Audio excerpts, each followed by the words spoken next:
ಅರೆ ಕಡಿಮೆ ಹಾಕು ಆದ್ರೆ ಅಸಲಿ ಹಾಕು. MDH ಕಾಶ್ಮೀರಿ ಕೆಂಪು ಮೆಣಸಿನ ಪೌಡರ್. ಇನ್ನು ಈ ದಾಳಿ ಕುರಿತಂತೆ MLC CT ರವಿ ಕೂಡ ಹೇಳಿಕೆ ಕೊಟ್ಟಿದ್ದಾರೆ. ಚಿಕ್ಕಮಗಳೂರಿನಲ್ಲಿ ವಾಲ್ಮೀಕಿ ನಿಗಮದ ಹಗರಣದ ಬಗ್ಗೆ ನಾವು ಹೇಳಿದ್ವಿ. ಒಡವೆ ಅಂಗಡಿ, ಕಾರ್ ಶೋರೂಮ್ಗೆ ಹಣ ಹೋಗಿದೆ, ಲೋಕಸಭಾ ಚುನಾವಣೆಗೆ ದುರ್ಬಳಕೆಯಾಗಿದೆ ಅಂತ ಆರೋಪಿಸಿದ್ದಾರೆ. ನಾವು ವಾಲ್ಮೀಕಿ ನಿಗಮದಲ್ಲಿ ಹಗರಣ ಆದಾಗ ನಾವು ಭಾಳ ಸ್ಪಷ್ಟವಾಗಿ ಆರೋಪ ಮಾಡಿದ್ವಿ. ವಾಲ್ಮೀಕಿ ನಿಗಮದಲ್ಲಿ ಅಕ್ರಮವಾಗಿ ಲೂಟಿ ಹೊಡೆದ 187 ಕೋಟಿ ರೂಪಾಯಿ ಹಣ ಒಡವೆ ಅಂಗಡಿಗೆ ಹೋಗಿದೆ, ಪೋರ್ಷೆ ಕಾರ್ ಶೋರೂಮಿಗೆ ಹೋಗಿದೆ, ಬಾರ್ಗಳಿಗೆ ಹಣ ಕೊಟ್ಟಿದ್ದಾರೆ.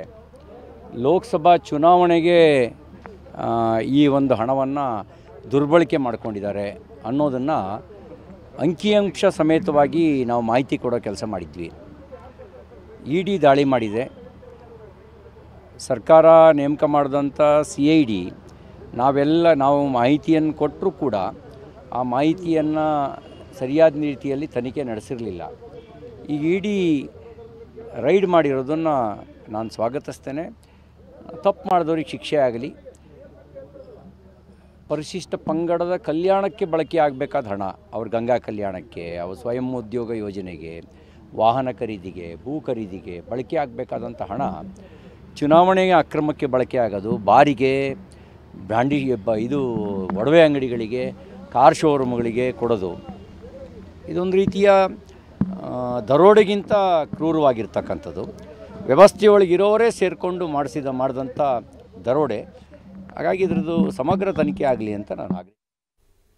ಇನ್ನು ಈ ಪ್ರಕರಣದಲ್ಲಿ 87 ಕೋಟಿ ಅಕ್ರಮ ಆಗಿದ್ದನ್ನ ಸಿಎಂ ಒಪ್ಕೊಂಡಿದ್ರು ಅಂತ ಬೆಂಗಳೂರಿನಲ್ಲಿ ಶಾಸಕ ಅಶ್ವಥ್ ನಾರಾಯಣ್ ಹೇಳಿಕೆ ಕೊಟ್ಟಿದ್ದಾರೆ. ಹಣ ಗುಳುಂಬಾಗಿದೆ, ಹಸ್ತಾಂತರ ಆಗಿದೆ ಅಂತ ಹೇಳಿದ್ರು. ಆದರೆ ಇಡಿ ದಾಳಿ ರಾಜಕೀಯ ಪ್ರೇರಿತ ಹೇಗಾಗುತ್ತೆ ಅಂತ ಪ್ರಶ್ನಿಸಿದ್ದಾರೆ. ಮಹರ್ಷಿ ವಾಲ್ಮೀಕಿ ಹಗರಣ ಅದು ಬಯಲಿಗೆ ಹೆಂಗೆ ಬಂತು? ಒಬ್ಬ ಸರ್ಕಾರಿ ಅಧಿಕಾರಿ ಚಂದ್ರಶೇಖರ್ ಅವರು ಆತ್ಮಹತ್ಯೆ ಮಾಡಿಕೊಂಡಾಗ ಅವರ ಒಂದು ಡೆತ್ ನೋಟಲ್ಲಿ ತಿಳಿಸಿರೋ ಕಾರಣ ಇವೆಲ್ಲ ಇದು ಬಯಲಾಗುವಂಥದ್ದಾಯಿತು.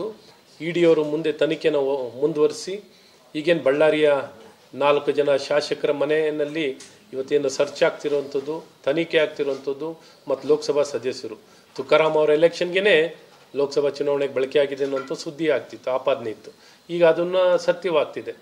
ಮತ್ತು ಕಂಪ್ಲಿ ಗಣೇಶ್ ಅವ್ರ ಮನೆ, ಮತ್ತು ಕೂಡ್ಲಿಗಿ ಶ್ರೀನಿವಾಸ್ ಅವ್ರ ಮನೆ, ಬಳ್ಳಾರಿಯ ಶಾಸಕರಾದಂಥ ಭರತ್ ರೆಡ್ಡಿ ಅವರ ಮನೆ, ಮತ್ತು ಇನ್ನಿತರ ಬೇರೆ ಬೇರೆ ವ್ಯಕ್ತಿಗಳು ಮನೆಗಳಲ್ಲೆಲ್ಲ ಇವಾಗ ತನಿಖೆ ಆಗ್ತಿರೋದು 8 ಮನೆಯಲ್ಲಿ ಆಗ್ತಿದೆ. ಒಟ್ಟಾರೆ ಸತ್ಯ ಹೊರಗೆ ಬರಬೇಕು. ಇನ್ನು ಈ ವಾಲ್ಮೀಕಿ ನಿಗಮ ಹಗರಣವನ್ನ ಮುಚ್ಚಿ ಹಾಕೋದಕ್ಕೆ ಯತ್ನಿಸಿದ್ರು ಅಂತ ಆರೋಪಿಸಿದ್ದಾರೆ. ಶಾಸಕ ಸುನಿಲ್ ಕುಮಾರ್ ಬೆಂಗಳೂರಲ್ಲಿ ಮಾತನಾಡಿದ್ದಾರೆ. FIRನಲ್ಲಿ ಬಿ ನಾಗೇಂದ್ರ ಹೆಸರನ್ನ ಬಿಟ್ಟಿದ್ರು, ಇಡಿ ಸರಿಯಾಗಿ ತನಿಖೆ ನಡೆಸಿದೆ ಅಂತಿದ್ದಾರೆ ಸುನಿಲ್ ಕುಮಾರ್. ಇದು ಬಹಳ ಸ್ಪಷ್ಟ ಇತ್ತು.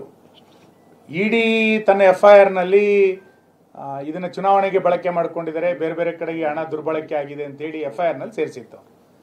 ಆದರೆ ಕಾಂಗ್ರೆಸ್ ಸರ್ಕಾರ ಇದನ್ನ FIRನಲ್ಲಿ ಸ್ವತಃ ನಾಗೇಂದ್ರ ಅವರ ಹೆಸರನ್ನು ಬಿಟ್ಟಿದ್ರು. ಅಂದ್ರೆ ಇಡೀ ಪ್ರಕರಣವನ್ನ ಮುಚ್ಚಾಕುವಂತ ಪ್ರಯತ್ನವನ್ನ ರಾಜ್ಯ ಸರ್ಕಾರ ಮಾಡಿತ್ತು. ಆದ್ರೆ ಇಡೀ ತನಿಖೆ ಸರಿಯಾಗಿ ನಡೆದಿತ್ತು. ಮತ್ತು ಇಡೀ ಚುನಾವಣೆಯನ್ನ ವಾಲ್ಮೀಕಿ ನಿಗಮದ ಹಣದ ಮುಖಾಂತರವೇ ಬಳ್ಳಾರಿಯ ಚುನಾವಣೆ ನಡೆದಿತ್ತು ಅನ್ನೋದು ಸ್ಪಷ್ಟ ಆಗಿದೆ. ಇನ್ನಷ್ಟು ತನಿಖೆ ತೀವ್ರಗೊಳ್ಳಬೇಕು ನಾವು ಆಗ್ರಹಿಸ್ತೇವೆ, ನಿರೀಕ್ಷೆ ಮಾಡ್ತಾ ಇದ್ದೇವೆ. ಶೀಘ್ರ ಇದು ಬೇಗ ಬೆಳಕಿಗೆ ಬರಲಿ. ಇದರಲ್ಲಿ ಯಾರ್ಯಾರು ತಪ್ಪಿಸ್ತರಾಗಿದ್ದಾರೆ ಅವರೆಲ್ಲರ ಮೇಲೂ ಕೂಡ ಶಿಕ್ಷೆ ಆಗಲಿ ಅಂತೇಳಿ ನಾವು ನಿರೀಕ್ಷೆ ಮಾಡ್ತೇವೆ. ಇದು ಬಹಳ ಸ್ಪಷ್ಟ ಇತ್ತು. MDH ನ ಕಿಚನ್ ಅಲ್ಲಿದ್ರೆ ನಾವು ಎಲ್ಲವನ್ನು ಮಾಡಬಹುದು. ಬೆಂಗನ್ ಕಾ ಬರ್ತಾ, ಆಲೂ ಗೋಬಿ, ಭಿಂಡಿ ಮಸಾಲಾ, ಇನ್ನೂ ಬಹಳಷ್ಟು.